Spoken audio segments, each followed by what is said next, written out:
আচ্ছা, good morning class. আমি অসহযোগী পড়াবো আজকে তোমাদের মানিক বন্দ্যোপাধ্যায়ের লেখা। আগেই বলি, মানিক বন্দ্যোপাধ্যায়ের আমার একটা নাম আছে, যেটা তোমরা প্রকৃত নাম হিসেবে হয়তো জানো কিনা জানি না। ওনার নাম ছিল প্রবোধ কুমার বন্দ্যোপাধ্যায়। মানিক বন্দ্যোপাধ্যায়ের আসল নামই হচ্ছে প্রবোধ কুমার বন্দ্যোপাধ্যায়। ওনার লেখা উল্লেখযোগ্য রচনাগুলি হলো প্রতিবিম্ব, পুতুল নাচের ইতিকথা, চতুষ্কোণ, সবুজ বন, এগুলি।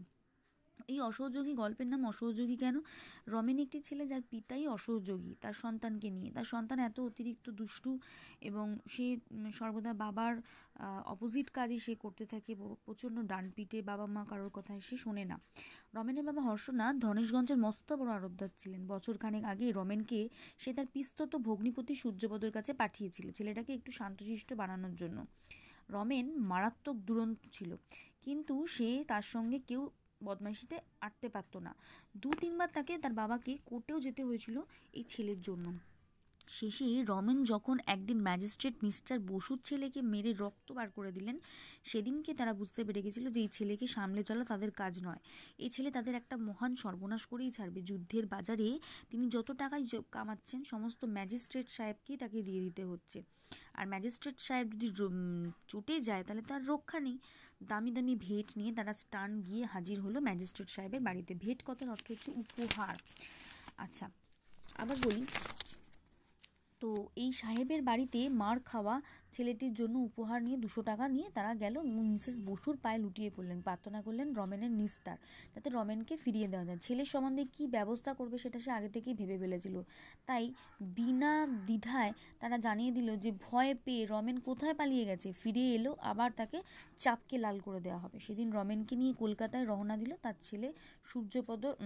ছেলেকে নিয়ে সূর্যপদর, অর্থাৎ হর্ষনাথের যে পিস্তত ভগ্নিপতি ছিলেন এই সূর্যপদ, তার কাছে রাখবার জন্য। তবে রমেনের মা একটু আপত্তি করেছিলেন, কারণ উনি আবার একটু স্বদেশি করতেন। ভাবছিলেন যদি খোকাকেও সেই পাটির ভূত মাথায় ঢুকিয়ে দেন। তো হর্ষনাথ বলেছিল স্বদেশি না ছাই জেলে যেত না, তাহলে স্বদেশি করলে উনি টাকা উপায়ের জন্য একটু দল সভা সমিতি করেন, চাঁদা ফাঁদা তুলতে যান। তো মাস্টারিতে কি কারোর পেট চলে? শহরে সূর্যপদর বাড়ি, এক রাত্রি বেশি হর্ষনাথ সেখানে থাকতে পারেনি। তার কত কাজ ধনেশগঞ্জে। সূর্যপদকে সব জানিয়ে তাকে অনুরোধ করতে হয়েছিল, ছেলেটাকে তো তোমায় মানুষ করে দিতেই হবে, শুধরে দিতেই হবে ভাই। সূর্যপদ হেসে বলেছিলেন, দেব তোমার ছেলেকে আমি মানুষ করে। একটা শর্তও করেছিল, সূর্যপদ যে 1 বছরের মধ্যে রমেনকে ধনেশগঞ্জে নেওয়া চলবে না এবং সোজাসুজি রমেনকে টাকা পাঠানোও চলবে না। হর্ষনাথ সেটা রাজি হয়ে গেছিল যে তাকে ঠিক আছে আমি তাহলে টাকা পাঠাবো না, কিন্তু হর্ষনাথ চেয়েছিল তাকে টাকা দিতে। রমেনের খরচের জন্য হর্ষনাথ সূর্যপদকে 50 টাকা দিলে আবার সে 25 টাকা ফেরত দিয়ে দেয়। বলেছিল, আমি গরিব মাস্টার, তোমার ছেলেকে খরচ চালাবার ক্ষমতা কি আমার নেই, কিন্তু 25 টাকার বেশিও লাগবে না। পরের মাসে হর্ষনাথ যখন 50 টাকা পাঠায় আবার 25 টাকা ব্যাক করে আসে। তখন ছেলেটাকে শুধরে দিতে পারবে বলেই মনে হয় হর্ষনাথের, কারণ যিনি এত অনেস্ট। 1 বছর পরে পুজোর ছুটিতে রমেন যখন বাড়ি আসে তখন তার পরিবর্তন দেখে হর্ষনাথের চেহারায় মুখে খুব খুশি হয়। সে শান্ত ভদ্র, উস্কো খুস্কো চুল, তার ছোট ছোট করে ছাটা জামা কাপড়, খুব সস্তা দাম, পরিষ্কার পরিচ্ছন্ন, হাসি খুশি। সে তার টোটো করে রাস্তায় ঘুরে বেড়ায়, কিন্তু তার বিরুদ্ধে কোনো অবজেকশন আসে না এবং সারাদিন বাইরে বাইরে ঘুরে বেড়াও, এটাই তার একটু দোষ। তবে আস্তে আস্তে সমস্ত কিছু সে মিটিয়ে নিতে পারবে বলেই হর্ষনাথের মনে হয়। দিন 7 পরেই তার একটা মনে খটকা লাগে। এই লাইনটি ভালো করে আন্ডারলাইন করো, এখান থেকেই কোয়েশ্চেন্স আসে। আড়ত থেকে ভাত খেতে খেতে বাড়ি ফিরে দেখে কি 100-3 দুর্ভিক্ষের কাঙালি ছেলে মেয়ে বুড়ো বুড়ি সবাই ওই বটগাছটায় ওত পেতে বসে আছে, পাত পেতে খাবে বলে। পাত পেতে তো পরিবেশন করছে। রমেন তখন তার সেই বয়স হচ্ছে 25-30টা ছেলেকে নিয়ে সেখানে পরিবেশন করছে। দেখে তো মাথা খারাপ হয়ে যায় হর্ষনাথের। বাড়ি ফিরে এসে ধপাস করে ছেলের সামনে বসে তাকে ডাকে এবং বলে, এইসব কী হচ্ছে তোর? রমেন তখন উৎসাহ নিয়ে বলে, ওদের খাওয়াচ্ছি তো বাবা, কত হিসেব করে খাওয়াচ্ছি জানো, কদিন ধরে খায় না, বেশি বেশি খেলেই যদি মরে যায়। তা কি বোঝে ওরা? সবাই চেঁচাচ্ছে, আরও দাও, সামলানোই দায় হয়ে গেছে। চাল ডাল সব কোথায় পেলি রে? মা দিয়েছে। রমেনের মা ভয় ভয় বলে, হ্যাঁ আবদার ধরেছে যখন খাওয়াক না, সবাই আশীর্বাদ করবে, ওর ভালোই হবে। এটা আন্ডারলাইন করো, খুব ইম্পর্ট্যান্ট একটি লাইন, এখান থেকে কোয়েশ্চেন আসে।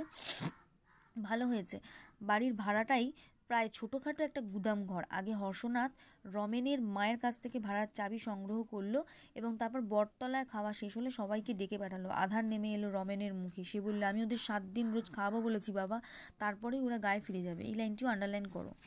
আচ্ছা, মানে রমেন তাদের কথা দেয় যে সে 7 দিন ধরে খাওয়াবে এবং বলে, চুপ কর বেয়াদব কোথাকার, 7 দিন ধরে খাওয়াবে, আমাকে ফতুর করার মতলব করছিস? যত দিন যায় আস্তে আস্তে এই ক্ষুধার্তের কান্না বাড়তে থাকে আর চারিদিকে তারা খেতে বসে ভাত চড়িয়ে উঠে যায়, দুধ পড়ে থাকে দুধের বাটিতে। আচ্ছা, এখানে বলি, যখন ক্ষুধার্ত মানুষের কান্না হয় তো শুনতে পায় রমেন, তখন রমেনের মনটা তাদের জন্য কেঁদে ওঠে। সে খেতে বসে ভাত খেতে পারে না, তার বাটিতে দুধ পড়ে থাকে, সন্দেশ পিঁপড়ে খেয়ে নিয়ে চলে যায়।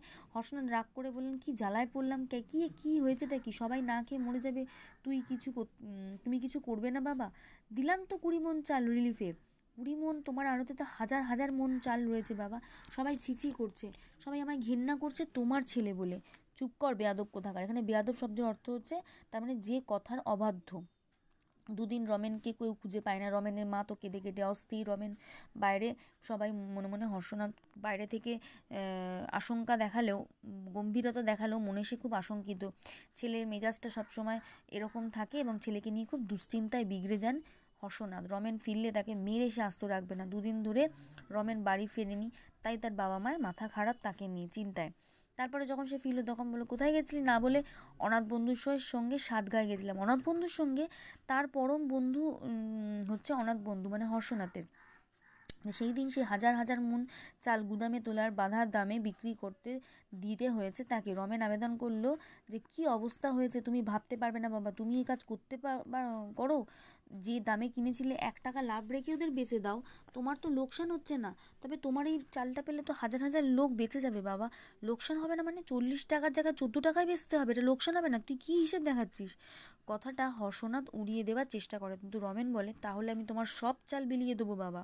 আমি বলে রাখলাম আগে থেকেই, আমি তোমায় মানুষ খুন হতে দেব না। এই লাইনটা আন্ডারলাইন করো। ছোট মুখে বড় কথা, থাবড়া খাবি। তবে ছেলে মানুষের হালকা কথা কেউ মনে রাখে না। তাই হর্ষনাথও সব কিছু ভেবেছিল আস্তে আস্তে সবাই হয়তো ঠিক হয়ে যাবে, কিন্তু হর্ষনাথের সে ভাবনা ঠিক হলো না। ছেলের পাগলামি দেখে এক এক সময় তার মনটা খুব খারাপ লাগতো। কি কুক্ষণে তিনি ছেলেকে পাঠিয়েছিলেন সূর্যপদর কাছে। এর থেকে ছেলে শয়তান গুন্ডা ছিল, সেটাই বোধহয় ভালো ছিল। দিন কয়েক পরে হর্ষনাথ ব্যবসার জন্য 3 দিন বাইরে গেছিলেন এবং তখন তিনি আড়তের সমস্ত ধার দিয়ে গেছিলেন দেখাশোনার জন্য তার নিতাই চরণ বলে একটি তার কর্মচারী ছিল তার কাছে, এবং পুলিশের কাছে ডেকে বলে গেছিলেন যদি হাঙ্গামা হয় যাতে পুলিশ তাদেরকে দেখেন, এবং অনাথ বন্ধু তার ছেলের মাথাটা বিগড়ে দিচ্ছে।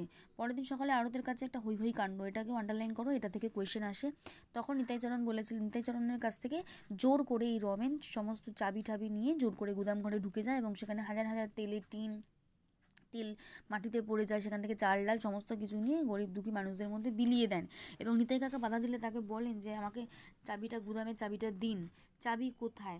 তখন নিতাই কাকা জানায় যে চাবি তার বাবার কাছে। তাহলে বললো, ওখানে গিয়ে বসুন, আমরা দরজা ভাঙবো। রমেন এক বন্ধু নিয়ে হাতে করে তেলের গাদার ধপ করে বসে পড়েন এবং বন্দুক নিয়ে তার একজনের ঠ্যাং খোঁড়া করে দিয়েছিলেন। কিন্তু এরকম ফন্দিফিকি চালাকি তো কেউ বুঝতে পারে না। সত্যিতে রমেন কি কাউকে গুলি করে দেবে? সেই ভয়তে কেউ আর প্রতিবাদ জানায় না। সেখানে দাঁড়িয়ে দাঁড়িয়ে রমেন ওদের পাহারা দেয় আর সকাল থেকে সন্ধ্যা অবধি 150 জন ছেলে গুদাম থেকে চাল ডাল বার করে সবার মধ্যে বিলিয়ে দেয় এবং গাঁ থেকে হাজার হাজার লোক আসে এই চালের জন্য। রমেন গায়ে ঢেড়া পিটিয়ে দেয়। পুলিশ 2-4 জন আসে, তাদের ঢোকবার চেষ্টা করে না, বরঞ্চ ভিড় নিয়ন্ত্রণ করে। এবং ভোরে রমেন নিজে গিয়ে থানায় খবর দিয়েছিল তার বাবা চাল বিতরণ করবে। এই মর্মে বড় বড় কয়েকজন ইস্তাদার আড়তের সামনে, তারা ইস্তাদার মানে একটা অ্যাডভার্টাইজমেন্ট টানিয়ে দেয় যেখানে চাল দেওয়া হবে, এবং সন্ধ্যার পর সব চাল শেষও হয়ে যায়। খবরটা পেয়েই পরের দিনই হর্ষনাথ ফিরে এলেন এবং ছেলেকে সামনে দেখে তিনি ঘুম ফিরে রইলেন, তার কান্না পাচ্ছিল। এই লাইনটিকে আন্ডারলাইন করো। এই যে লাইনটি, এই ছেলেকে দেখে তার কষ্ট হয়েছে, এইটার জন্যই তার বাবা অসহযোগী। আমি তোমাদের কোয়েশ্চেনগুলো ইম্পর্টেন্ট পাঠিয়ে দেবো এবং সেই কোয়েশ্চেনগুলোই তোমরা অবশ্যই প্র্যাকটিস করবে। ওকে, থ্যাংক ইউ।